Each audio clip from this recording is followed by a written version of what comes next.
Varam sākt arī. Šis džeks tēdē. Viss uzvārds, kas ir bijuši. Zini, kur ir sēdis. Nu tad tā. Vārds uzvārds. Urīna analīzes. Gunts Peterlevits, 55. gada ražojums. Šitā visas kompānijas, var teikt, apspaziņa. Man te atnāca nedēļa apakaļ vēstuli no Alda Klinta ar tādu virsrakstu Čau Gunča. Es mēģināšu padalīties ar atmiņām par mūsu 50 gadu vecu ansambli, jaunu ansambli. Gadu skaitlis šeit būs minēts tikai viens. Pārējos mums būs visiem jāpiedomā pašiem klāt, jāatcerās, kas noticis, kā noticis. Šeit ir tikai konstatēti fakti, var būt fakti. Bet sāku ar to, ka 1972. gadā pēc sarunām ar Nikolaju Koziru biju labi pazīstams arī iepriekš to Alds rakstu, es to tikai lasu. 60 gados Kozirs spēlēja Kuldīgas estrādes orķestrī Kultūras namā. Un es uzsāku darbu Kuldīgas Kultūras namā par estrādes ansambļu vadītāju. Kultūras nama direktore tajā laikā bija Irēna Taube. Jūs to piefiksējat, jā? Nav ko daudz. Sākuma sastāvā piedalījās Nikolais Kozirs Saks, Viktors Krombergs bungas, es taustiņu instrumenti, Raits Vīts uz bass, neatceros, bija varbūt vēl kāds basģitārists. Pirmā soliste bija Aija Kārkliņa, tad Māra Ungere, vēlāk pievienojās Sergejs Žerepcovs kā gitāra. Pamazām mainījās sastāvs, pievienojās nākošais solists Romāns Jasīnskis, vēlāk Ingrīda Jankovska. Bijušā Kārkliņa. Arī. Divas kārkliņas, ne? Iesaka divas kārkliņas, ne?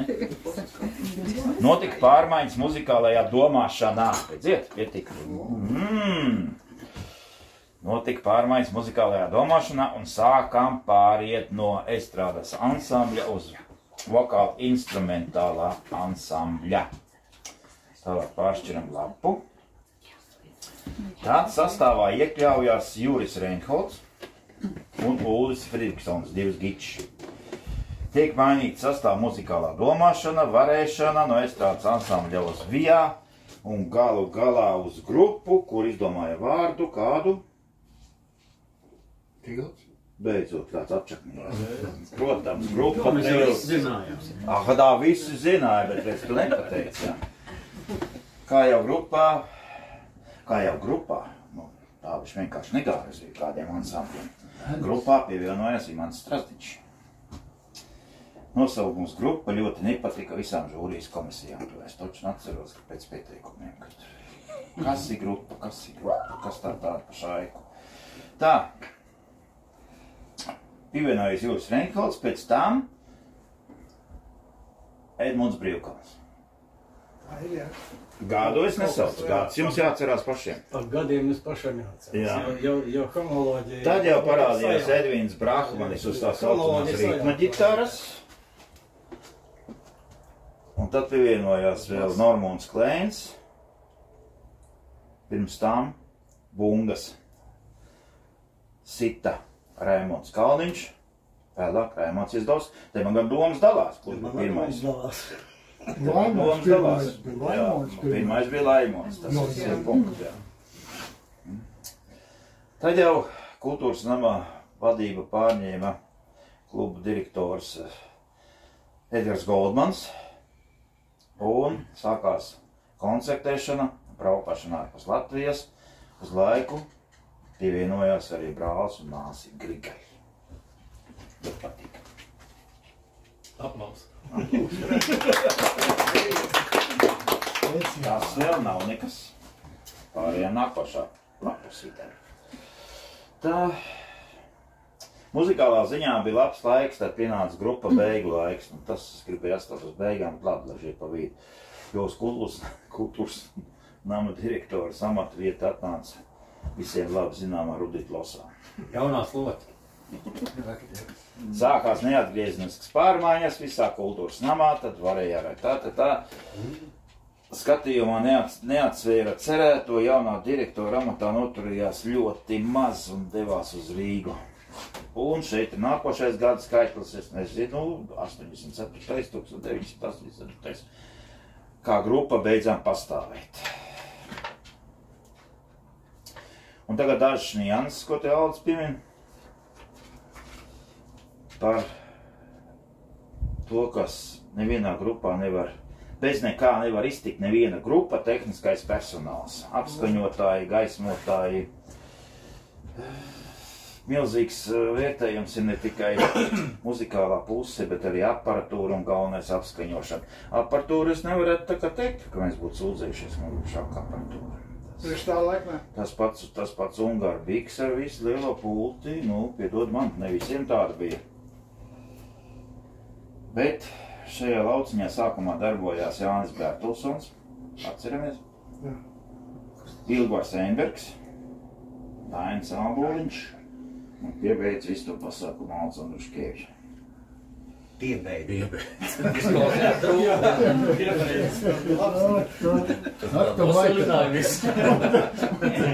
Šeit tagad radīsies diskusija, protams, diskusija radīsies visu vakar gaitā, cik es saprotu, ne tikai pēcpusdienas gaitā. Jā, es atceros, ka 2 čemodāts vēl ir pārlodēji. Bet, lai kādu būtu aparatūriem pie pultīm, tomēr ir jāsēž muzikāli, tomēr izglītotam neteiksim, bet dzirdošam cilvēkam ar muzikālu dzirdi vai tā saucamo jušku. Uzmanīgi ieklausamies. Jā. Diemžēl apskaņošanas dēļ mums daudz festivāla fināla aizgāja pa degunu, un tā arī tas bija. Tā, kas tam te vēl palicis?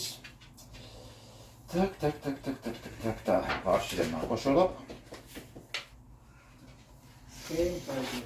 Grupas ziedu laikos, vai cik tas nebūtu interesanti, estrādes, Kuldīgas estrādē un Kuldīgas kultūras namā notika 2 reizes nedēļā baļu vakars, kurā spēlēja dzīvā mūzika, kur es nezinu, kur tagad vispār var atrast tādu vietu, kur kultūras namā spēlējām piekdienās un sestdienās, estrādē arī piekdienās un sestdienās, līdz pat vēlam rudenim. Un tas bija diezgan nopietns pienesums arī kultūras nama kasē, jo mēs saņēmām par vakaru 10, ja? Nē, 5 no sākuma. Atsevišķi nebija maksāja kultūras no šitā te pārvalde gāja pēc valdes. Jā, tā kā algas lapiņa bija, jā, tieši tā. Bet, redziet, un vēl nākošais variants, kas man ļoti patika, tas arī bija Edgara Goldmaņa laikā, kad tika Kuldīgā bija gan humora svētki, gan estrādes svētki. Un estrādes svētkos tagad, ja tā paskatās to sarakstu, kādas grupas piedalījās, Latvijas radio Big Bands, iedomājiet, Latvijas radio Big Bands brauc uz Kuldīgu spēlēt estrādes svētkos. Vaidava, Dalderi, Menuets, un, protams, vakarā Pērkons, jā, vakarā. Frēdos. No Matīšiem jā. Tas bija tā kā ģenerāla mēģinājums liepāt zintaram. Tieši tā. Precīzi, visas grupas, kas bija Un vakarā bija tās kolosālās, tās muzikantu balles kultūras namā. Jā. Neaizmirstams vienkārši. Papārni bieži bija ēdināšana. Jā. Nē, bija arī kultūras tam, atceries garie galdi. Nu un ko, nobeigumā jau ne tikai, tomēr Kuldīgas kultūras nama grupa Tilts, viņam te neies tur kaut kādiem tur pieaicināti, tik arī vieksmākslinieki, tur Pēters Liepiņš, Edgars Liepiņš, Žants Ezīts lasīja savas slavenās humoreskas. Es neatceros, kad Kuldīgas estrāde bijusi pēdējā laikā tik pilda, kad uzstājās Kuldīgas kultūras nama grupa Tilts. Jā. Iedomāju, atcerieties to variantu, ka mēs braucējām uz Sadraudzības pilsētu Kuršanai, mums bija 2 koncerti pārpildīti dienā. Bija laiki, bija. Igaunijā arī. Igaunijā vienkārši iebraucam stāvlaukumā, cilvēks sanes beņķus, nomaucam koncertu visu balli. Mikrorajonu. Kurš atcerās, kurš ne, bet es to... Es atceros. Redz, tu atceries. Mēs bijām šoferām divus tur. Gas 52. Es palīdzēju igauņu valodā komentēt vēl šo to. Jā. Nu, ko, nu, tagad, nobeigumā, mana referāta nobeigumā vēl ir jāpaceicās. Jā, mums jau parādījās fanu grupas, kas braukāja līdzi un palīdzēja stiept aparatūru, lādzis. Ivars. Man vēl daži, kas mainījās, bet, nu... Grupīs nebija? Grupīs vot uz vietas saķiet. Tās, uz mežu braucat malku līdzi neņem. Jā. Nē, vienam koncertā bija, kur jau es pazaudījos pēc koncerta. Man dodas nākošā dienā mājās. Bet es tur nebiju klājumi. Tā. Tagad, ko man jāsaka, izteikšanās no katra būs atsevišķi. Pagaidām pacienājieties ar to, kas mums uz galda. Un pagaidām runājam tā, kā viens runā pārējie klausās, jo pēc stundas būs otrāds. Kuņš, to aizmirstījām lietu. Man sēd blakus viens vīrs. Es ticu tam vēl neestic. Nu, tad es te par. Jā. Otrā daļa. Es pataupīju trešajā daļā, bet nu labi, jāpatē. Tā tad. Sāc to tagad. To es izgriezīšu. Es sākušu tagad. Jā, un, protams, ir ļoti grūti vadīt ansambli grupu, vai nav kā tu viņu sauc, ja tev nav atbalsts kultūras nodaļā. Un šeit sēž cilvēks, ka mēs esam 100% pateicīgi par to, ko viņš darīja mūsu labā, lai tiešām arī ansamblis varētu eksistēt, lai ansambli būtu labi atpatrūri, lai ansamblis varētu pabraukāt arī ne tikai pa Latviju, un pabraukāt arī pa brālīgajām republikām Igaunijā, Lietuvā, Gruzijā, kur mēs esam bijuši.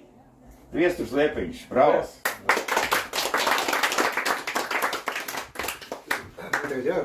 Nu, droši. Tagad runāt viss, tagad es teicu. Pierakstu. Arī var dīt saucās. Viesturs Liepiņš. Nu jā, tur nāk jāpaceļās.